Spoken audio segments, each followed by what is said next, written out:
साईं की बात। बच्चे, जो तुमने मुझे संदेशा भिजवाया है ना किसी के माध्यम से, वो मुझ तक पहुंच चुका है मेरे बच्चे। तुम्हारा संदेशा तुम्हारे साईं तक, तुम्हारे बाबा तक पहुंच चुका है और उसे मैंने स्वीकार कर लिया है मेरे बच्चे। मैं जानता हूँ कि तुमने किसी के माध्यम से मेरे आगे एक प्रार्थना रखवाई है। मैं जानता हूँ तुम खुद भी तो कर सकते थे मेरे बच्चे। तुम्हें क्या लगता है, क्या मैं सारी प्रार्थनाएं शिरडी से सुनता हूँ? ऐसा नहीं है मेरे बच्चे। मैं तुम्हारे हमेशा आसपास ही रहता हूँ। अगर तुम मुझे वहाँ से भी कह देते ना तो मैं सुन लेता। ऐसी कोई बात नहीं थी मेरे बच्चे। मैं तुम्हारी हर एक चीज़ को पूरा कर दूँगा, तुम चिंता मत करो। जो तुम्हारी ज़िद है ना, मैं उसे भी पूरी करूँगा, ठीक है ना? अब तो खुश हो जाओ ना। इतना गुस्सा हो, इतना नाराज़ हो अपने साईं से क्यों? मैं सब ठीक कर दूँगा, बिल्कुल परेशान मत हो। और सुनो, जल्दबाजी में आकर, गुस्से में आकर ना कोई भी ऐसा फ़ैसला मत लो, क्योंकि सामने वाले के शब्दों पर तुम जा रहे हो ना, तो तुम अभी सामने वाले की परिस्थिति को समझ नहीं पा रहे हो। उसके साथ जो हो रहा है ना, उसका तुम्हें अंदाज़ा भी नहीं है मेरे बच्चे। वो जो झेल रहा है ना, जिस परिस्थिति में वो है, वो अभी तुम नहीं समझ पा रहे हो। और वो इस वजह से वो उल्टा सीधा तुमसे कह देता है और तुम उसके शब्दों पर चले जाते हो और गलत फ़ैसला ले रहे हो। तुम गलत फ़ैसले पे जा रहे हो। तुम्हें नहीं समझ में आ रहा कि वो क्या है। जो दिखता है ना अक्सर, वो होता नहीं है मेरे बच्चे। कभी कभी तो हमेशा जो सुनाई दे, जो दिखाई देना, उस पर कभी कभी इतना भरोसा नहीं करना चाहिए, क्योंकि जो चीज़ें दिखाई देती है ना परिस्थिति के हिसाब से, तो वो कभी कभी ठीक नहीं होती मेरे बच्चे। तो थोड़ा वक्त दो, अपने आप को भी दो और सामने वाले को भी दो। और जो तुम लोगों के बीच की बातें होती हैं ना, आपस की, दो लोगों के बीच की बातें, तो ना तीसरे इंसान को बताओ और ना उसे दखलंदाजी करने दो। क्योंकि देखो, तुम अगर तीसरे इंसान को दखलंदाजी करने दोगे तो बात और बढ़ेगी मेरे बच्चे। और वो बात इतनी ज़्यादा बढ़ जाती है कि फिर संभालना मुश्किल हो जाता है। और दूसरा, कि जब तुम तीसरे इंसान को चिंता देते हो, परेशानी देते हो, तुम जानते हो ना कि तुम्हारे घर में कुछ ऐसे व्यक्ति हैं जो बहुत बीमार रहते हैं, परेशान रहते हैं।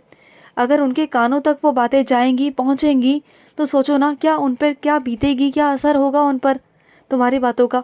तुम तो शायद लड़ाई झगड़ा कर कर सुलझा लोगे, बाद में ठीक हो जाएगा। लेकिन जो इंसान बहुत बीमार है, उनके कानों तक वो बात जाती है ना, तो उन पर बहुत असर होता है मेरे बच्चे इन सब चीज़ों का। तो वो चीज़ें मत करो। किसी की 4 दिन की ज़िंदगी को 2 दिन का मत करो। उन्हें मत चिंता दो, मत परेशान करो उन्हें ऐसी बातें कर कर। और सुनो, तुमने जो किसी को सलाह दी है ना कि जो अंक हैं, जो अंक से तुम उत्तीर्ण हुए हो, तो तुम, कोई बात नहीं, उत्तीर्ण तो तुम हो गए ना, लेकिन तुम हारोगे नहीं, क्योंकि मैंने तुम्हारा हाथ पकड़ रखा है और तुम जीतोगे। मैं तुम्हें जिताऊंगा, इस बात का मैं भरोसा तुम्हें दिलाता हूँ। अगर अंक कम आए भी हैं तो क्या हुआ, बात तो निष्कर्ष की है, बात तो जीतने की है। और वो तो मैं तुम्हें जिता कर रहूँगा। तुम्हारा हाथ थाम कर, तुम्हारा हाथ पकड़ कर मैं तुम्हें वहाँ तक ले जाऊँगा जहाँ तक तुम जाना चाहते हो। तो बात अंकों की नहीं है। उत्तीर्ण हो ना हो कोई फ़र्क नहीं पड़ता, लेकिन तुम्हारे साईं को जहाँ पहुँचाना है तुम्हें, वहाँ तुम्हारा साईं तुम्हें पहुँचा कर रहेगा। तो बिल्कुल भी चिंता मत करो। और सुनो, जो तुम चाहते हो ना, बेहिसाब तुम्हारे साथ होगा, बेहिसाब। पर पता है कब होगा? जब तुम्हारा विश्वास दृढ़ होगा अपने साईं पर, कि तुम्हारा साईं है, तुम्हारे साथ खड़ा है, तभी होगा। तब उस दिन चमत्कार होने तुम्हारे साथ शुरू हो जाएंगे। और ऐसा नहीं है कि अभी भी तुम्हारे साथ चमत्कार नहीं हो रहे या तुम्हारे ज़िंदगी में लीला नहीं हो रही, सब हो रहा है। लेकिन बस तुम देख नहीं पा रहे। जो मैं तुम्हें दिखाना चाहता हूँ वो तुम देख नहीं पा रहे मेरे बच्चे। उस बात को देखोगे, समझोगे, एहसास करोगे, तभी तुम्हें समझ में आएगा। और सुनो, तुम लालची नहीं हो मेरे बच्चे। किसने कह दिया कि तुम लालची हो? तुम लालची नहीं हो मेरे बच्चे। देखो, जहाँ ज़रूरत की बातें आती है ना, तो वहाँ पर हर इंसान अपनी ज़रूरत को पूरा करने की कोशिश करता है। और जो तुम्हारे मन में बार बार किसी चीज़ को लेने की इच्छा प्रकट हो रही है, बार बार वो चाह आ रही है, तुम उसे कितना दबाने की कोशिश कर रहे हो, लेकिन वो फिर भी दब नहीं रही। वो चीज़ें बार बार तुम्हारे मन में, दिमाग में आ रही हैं कि वो चीज़ तुम्हें करनी है। तो वो चीज़ मैं तुम्हें देना चाहता हूँ। मैं तुम्हें शीघ्र, अतिशीघ्र वो चीज़ तुम तक पहुँचाना चाहता हूँ। मैं चाहता हूँ कि तुम वो चीज़ लो, इसलिए तुम्हारे मन में वो तीव्र इच्छा उत्पन्न हो रही है। इसलिए मेरे बच्चे, बाकी तुम्हारा कोई दोष नहीं इसमें। और मैं तुम्हें किसी अन्य स्रोत से वो चीज़ें देने वाला हूँ मेरे बच्चे। तो चिंता मत करो। तुम ये मत सोचो कि तुम गलत सोच रहे हो या तुम गलत चीज़ें कर रहे हो, नहीं। ये कुछ गलत नहीं है।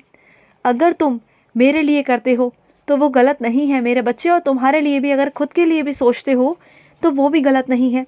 देखो, अगर कोई तुमसे घृणा कर रहा है ना, नफ़रत कर रहा है, तुम्हारा नाम लेके भी राज़ी नहीं, तुम्हारी शक्ल देखकर भी राज़ी नहीं ना, तो जाने दो, ऐसे लोगों के आसपास मत जाओ, तो ही तुम्हारे लिए अच्छा होगा।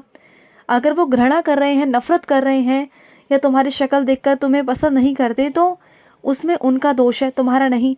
तुम्हारी सोच तो अच्छी है ना, तुम तो अच्छा सोचते हो, तो बस तुम जाने दो, तुम ध्यान मत दो, जो उन्हें करना है करने दो। वो तुम्हारा कुछ नहीं बिगाड़ पाएंगे, बस इतना जान लो। वो तुम्हारा चाह कर भी कुछ नहीं बिगाड़ पाएंगे और कभी नहीं बिगाड़ पाएंगे। और ये क्या, तुम्हारा आजकल ये विश्वास क्यों डगमगा रहा है? जब तक तुम्हारा दृढ़ विश्वास नहीं रहेगा अपने साईं पर, कैसे चलेगा मेरे बच्चे? दृढ़ विश्वास तो तुम्हें रखना होगा अपने साईं पर। जहाँ विश्वास है वहीं साईं है मेरे बच्चे, तो विश्वास रखो। और सुनो, अपने कान्हा के आगे रोज़ प्रतिदिन तुम जो दीपक जलाते हो ना, उस दीपक में 2 दिए जलाया करो, एक तुम्हारे कान्हा का और एक मेरा, यानी श्रद्धा और सबूरी। 2 दीपक जलाया करो। और रोज़ दीपक जलाने के बाद ना मेरी आरती किया करो। आरती करते समय घंटी ज़रूर बजाया करो, घंटी बजाकर मेरी आरती करो। उसके बाद सारा जो जल होता है, जो स्नान जल है मेरा, जो उदी जल है, उसे अपने पूरे घर में छिड़को। फिर अपने घर में प्रसाद की तरह लो, सबको दो और खुद भी लो। अगर तुम्हारे हाथ से कोई प्रसाद ले तो अच्छी बात है, अगर कोई नहीं लेता, नहीं पीता, तो जाने दो। और एक बात कहूँ, क्या सोचते रहते हो तुम पूरा दिन? एक बार गौर कर कर सोचना कि तुम्हारी सोच क्या है। तुम क्या सोचते हो पूरा दिन? किस चीज़ के बारे में सोचते हो? किस बारे में सोचते हो? किस चीज़ की चिंता करते हो? इस बारे में सोचना इस बार। फिर तुम्हें समझ में आएगा कि तुम क्या गलतियाँ कर रहे हो और तुम्हारी जो सोच है वो किस गलत दिशा में जा रही है। जहाँ तुम्हें अपनी दिशा में अपनी सोच को रोकना चाहिए ना, तुम रोक नहीं पाते हो, बस उसे जाने देते हो। तो वही चीज़ों को तुम्हें रोकना है। तुम जानते हो, संघर्ष तो हर किसी के जीवन में आते हैं। मेरे जीवन में भी बहुत सारे संघर्ष आए, बहुत सारा मैंने कुछ झेला है। तो क्या मेरे जीवन में संघर्ष नहीं आए? हर बार आए और बार बार आए। तो क्या मैंने संघर्ष नहीं किए ना? तो संघर्ष आना तो आम बात है। अगर संघर्ष नहीं आएंगे तो कैसे चलेगा? संघर्ष आना बहुत बड़ी बात नहीं है, लेकिन संघर्ष में लड़ना, सामना करना और जूझ कर दोबारा से खड़े होना, उठकर, और वहाँ से निकल कर बाहर आना, ये बहुत बड़ी बात होती है। और ये हर किसी की बस की बात नहीं है। ये मेरे उन बच्चों की बातें हैं जिसमें हिम्मत होती है, जो अपने साईं पर विश्वास रखते हैं कि मेरा साईं है और मेरा साईं संभाल लेगा। और मैं हमेशा अपने बच्चों का साथ देता हूँ। और ये हार की चिंता क्यों करते हो कि मैं हार जाऊँगा, और हार के डर से तुम तैयार नहीं होते हो? बल्कि तुम्हारे मन को और अपने आप को इतना तैयार कर लो कि तुम हार नहीं सकते, अपने मन से मजबूत हो जाओ। उसके बाद देखो कि मैं कैसे तुम्हें वहाँ से बाहर निकाल लेता हूँ। देखो, बहादुर बनो, हिम्मत लाओ कि इस ज़िंदगी में परीक्षा तो देनी होती है। चाहे ज़िंदगी में एक बार परीक्षा दे लो, ढंग से दे लो, और उस परीक्षा के बाद ज़िंदगी भर आराम से रहो। क्योंकि ज़िंदगी में एक परीक्षा तो आती ही आती है, हर किसी के जीवन में आती है, और उसे पार करना ही होता है, हर कीमत पर पार करना होता है। तो कभी भी ना ये मत सोचो कि मैं नहीं कर सकता, ये सोचो कि तुम कर सकते हो और तुम करोगे। और कभी भी ना ये मत सोचो कि तुम्हारे अंदर शक्ति नहीं है। ये तुम्हारे अंदर, तुम्हें चुनना है कि तुम कैसे हर चीज़ से बाहर आ सकते हो। ना अपने आप को कोसो, ना मुझे कोसो, ना परिस्थिति को कोसो। बस ये सोचो कि मैं किस तरीके से बाहर निकल सकता हूँ। बहाने मारने के लिए हज़ार बहाने हैं, लेकिन वहाँ से निकलने के लिए एक रास्ता तैयार है तुम्हारे लिए। अगर तुम चाहो तो वहाँ से निकल सकते हो। खुश रहो। आज का साई संदेश समाप्त हुआ।